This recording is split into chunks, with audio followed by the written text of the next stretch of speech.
Welcome to English-Japanese Vocabulary. Ang vocabulary natin ngayon, Level N3. それでは、Kuya First さん、こんばんは。maaari po kayo mag-unmute? こんばんは。こんばんは、皆さん。よこんばんは。よろしくお願いします。ろしくお願いします。Hi. So, ang una po natin na i-recite ay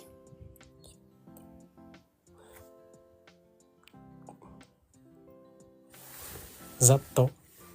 ざっとです。Ano po ang ざっと? ざっと。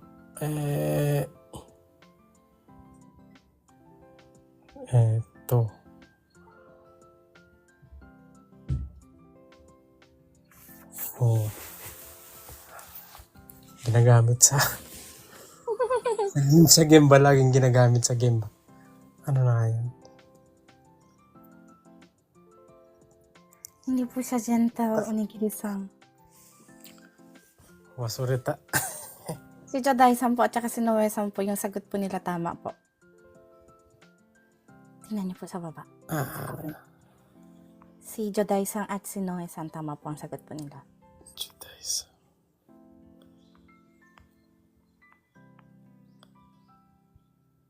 Hindi ko nakita sa saan. Daijoubu desu. Hi. So, pag sinabi pong zatto sa Ayun, Tagalog, Mabilisan.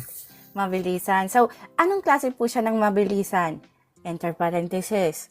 Gagawin ang action ng mabilisan. Mabilisan. Hi. O kaya maaari rin po siyang gamitin as mga. Ano po? So, estimated na bilang naman po yun. Ano po? Hi. Diyan po siya maaaring gamitin. So, example sentence po tayo. Zatto soji suru. Hi. Zatto soji suru. Ano pong ibig sabihin niya dito? Mabilisang maglinis o So des. Tama po. maglinis na mabilisan. Maglinis ng mabilisan. Hi. So, yung sinasabi ko pong mga na zatto, for example po, wala po kasi sa book po, ako lang po nagdagdag nito. Maaari rin pong gamitin ang zatto as zatto keisan suru. Mabilisang bilang. Ay, hindi pala sa mga. Pwede pong gamitin as zatto keisan shite. Ay, hindi. Mabilisan lang po talaga. Hindi. May nagsasalita po, zatto 20個かな. Pag sinabi pong zatto 20個かna, ibig po sabihin po nun, mga 20 pieces. Mga 20 pieces. Para hindi sigurado na kung 20 pieces ba o hindi. Parang ganun po ba yun? Apo, nag-i-estimate lang po siya. Okay. Zatto 20個かna. Ganyan po. Pag tinanong po kayo ng kakilala nyo, at hindi po kayo sure, kung nag-kesan po kayo ng madalian, kinalculate nyo lang po ng madalian, pero hindi po yun ang eksakto na sagot, pwede nyo pong sabihin, zatto 20個はいるかな? Ibig po sabihin na, kailangan siguro ng mga 20 pieces. Ganyan na po siya. Mga na po siya. Ano po? Sige po. Hi. Ay. Tsugi ikimasu. Tsugi wa? Sotto suru. Sotto suru. Ano pong sotto suru? Sotto suru. Sotto suru. それはわかりません。大丈夫. Tama po yung sagot ni Onigiri-san. Onigiri-san.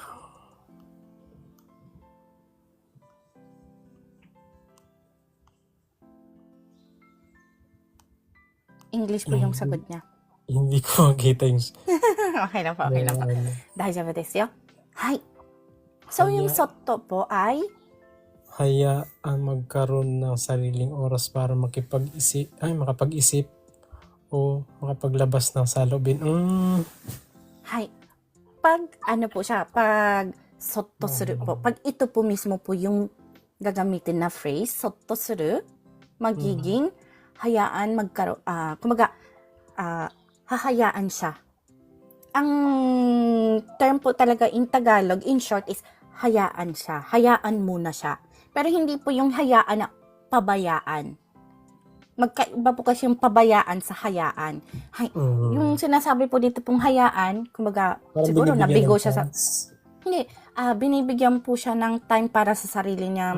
Siguro, halimbawa, for example po, yung situation is like this. Yung kakilala niya, or yung anak niya, nabigo sa pag-ibig. So, ayaw niyang makipag-usap kahit na kanino. Kasi alam niyo po, wala kayong, wala kayong space pa sa sarili niyo eh.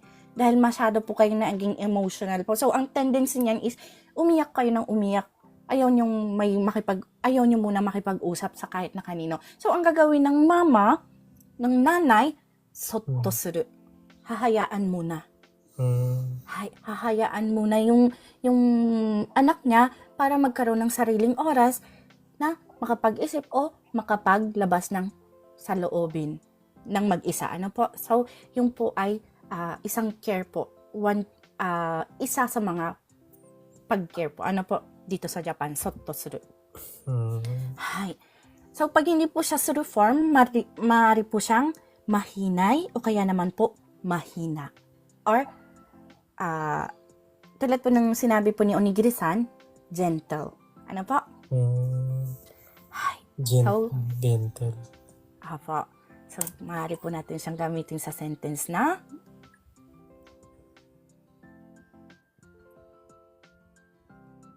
Soto chikazuku. sotto chikazuku. Ano po yan? Ano po ang chikazuku? Ano po ang salitang chikazuku? Bago sa ano ko yan. Pag sinabi pong chikazuku, lumapit. Ano po? Lumapit. So, pag sinabi pong sotto, Chikazuku. so des, from the root word of chikai, pag drinap down po yung i at palitan po ng zuku, ibig po sabihin, lalapit. Ano po? So, yung sotto is mahinay o kaya naman mahina. So, alin po dun sa word po na yun ang gagamitin nyo? Lalapit ng Mahina. mahina sa ano po yun? Mahinay. Mahinay, apa. Yung mahina, maaari po siya sa yung gentle po, ano po. So, sa Tagalog ng sotto chikazuku ay magiging so, lumapit ng mahinay. Ngayon yung sinasabi pong gentle, yung mahina, o kaya naman ng softly, pwede rin pong softly po, ano po. Halimbawa, yung aso nyo, hahawakan nyo ng mahina or softly. Sotto sawaru. Sotto sawaru. Ang hawak po kasi is sawaru. Hahawakan. Sawaru. Ang sotto ay gently. So, hawakan ng mahina or ng softly or gently. Ano po? Diyan po siya ginagamit ang sotto. So, meron po tayong ibang katanungan about po dito. Wala. Okay lang po sa akin. Pati hindi ako po meron ako nakita. Bale, from kay ating Rainbow, Zatto ay katumbas po ba ng Daitai po ba? Yung mga po dito is Daitai. So, desu ne. Then, next po is kay Des in Japan. Zatto, 4 numbers lang siya? Estimated lang po ba? Ganyan. Hindi po. Yung estimated number po, so yung koto ka. Zatto.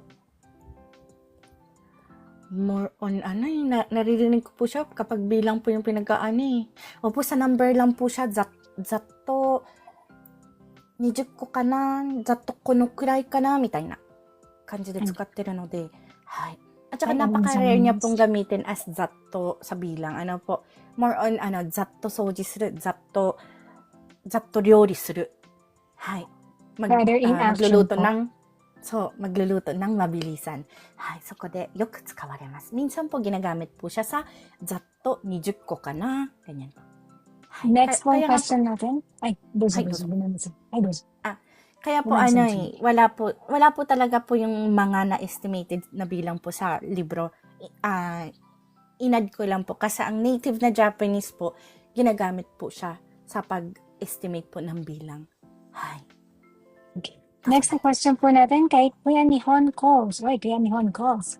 So, ito po ba pwedeng gamitin na magdahan-dahan sa paglalakad dahil may tao sa baba? Kunyari sa apato. Daijoubu desu. Sotto aruku. Sotto Arigatou aruku. gozaimasu. Yun naman po, ating indang. Let's brush up. May nakita po ako kay tama-tama Ay, po, dozo. nakita ko po si Joday-san, dahan-dahan, dahan-dahan po siguro, dahan-dahan dahan-dahan. lumapit. Hay, pwede rin po yun, dahan-dahan lumapit. Hay. Meron pang pahabol si Destin-san. Pwede pong example ng soto na explanation na hayaan magkaroon ng sariling oras para makapag-isip. はい。例えばね、息子をそっとしてあげる。そっとしてあげる。おかや息子を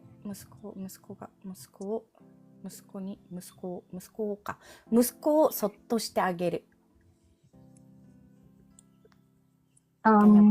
Kumbaga, Lalagyan na subject yun po. Ay, subject ng pag-iisip. ano pong pag-iisip? Okay. Pwede po bang lagyan, magkaroon ng sariling oras para mag-isip? Actually po, hindi po ganun po kahaba po yung yung translation niya po. Ano po, kung ita-translate niyo po siya, ay hayaan siya. Hayaan siya ng kaunti, ganyan lang po.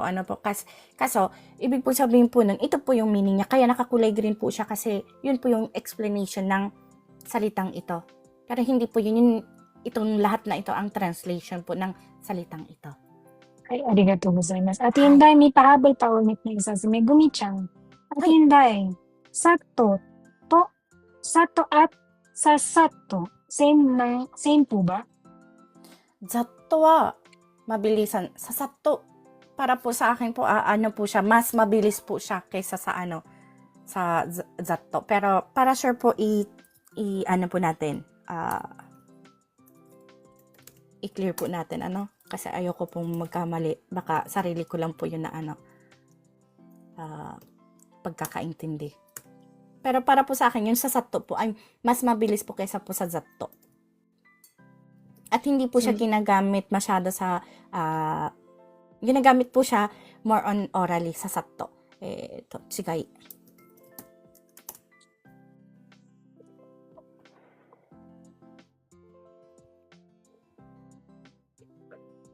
Nieru ka na? Hai. Zatto wa monogoto o oomaka ni 細部まで見ずに行う様子を。はい。指し、で一方、さっとは、wala pong sa satto. Salitang Kali lang po yata siya. Slang Pero meron word lang pong siguro satto. siya. Opo.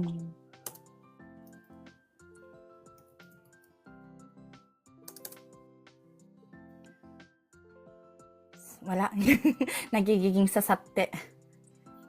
Well, po, islang word lang po yata po ang sasatto. Pero siguro po nanggaling po siya sa salitang satto. Hay.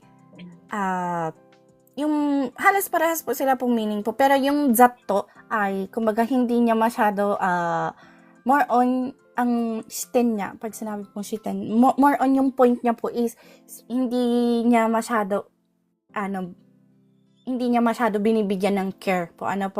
Kahit medyo sira yung pagkakagawa niya ng for example, gumagawa po siya ng isang cake. Cake yo, zatto cake yo tsukuru. For example, yan po yung sentence po. Ang point of view niya po doon, gagawin niya po ng mabilisan, pero wala po siyang pakialam sa tawag nito, sa kung medyo sira ba siya or ang importante po, ginawa niya po ng mabilisan. Ngayon po yung satto, talagang 瞬間的に何かをする様子を表します. Ibig po sabihin, talagang as in, mas mabilis po. Kaya pala yun po yung, yung nasa isip ko, yung sa satto is mas mabilis kaysa sa zatto po. Ano po? Hay. Kaya, yung satto po, more on speed po siya. So, ibig po sabihin, mas mabilis po siya kaysa po sa zatto. Tama yung sabi ni Inawi-san, bilis-bilisan yung sasatto. Parang So, gano'n. bilis-bilisang gawin, blah, blah, blah. Ate Inday, pwede bang isang question? Dozo. Kay Onigiri-san, ano po ang difference ng soto suru and hotte oku? Hotteoku, di ba po nabanggit ko po yung salitang hayaan at ano nga po ba yung sinabi ko kaninang Tagalog? Pabayaan. Ang sotto suru is hayaan mo na. Yung pabayaan is hottoku. Pabayaan. Kumaga, kumaga, pabayaan mo yan. Wag mo nang pansinin yan. Ganyan po. Hay. Oo, kay Megumi-chan, oo anak, hindi mo pwede sabihin sa sato sa iyong senpai. At pinagmamadali mo yung senpai mo. Hay. Sasatto yatte kudasai. Dame desu ne. Bangos na. Ito po ay cut out from our free entry lesson class. Sa taong 2025, may free entry lesson class po tayo sa TikTok tuwing MWF at 8 p.m. Japan time. Kung nais nyo pong sumali, maaari nyo po akong hanapin sa pangalang Inday in Japan o @Inday in JP. Please follow me and stalk me sa mga araw at oras na aking nabanggit. Thank you for watching and please continue supporting me, follow me, and share my videos for more contents. Maraming salamat po. Hanggang sa muli.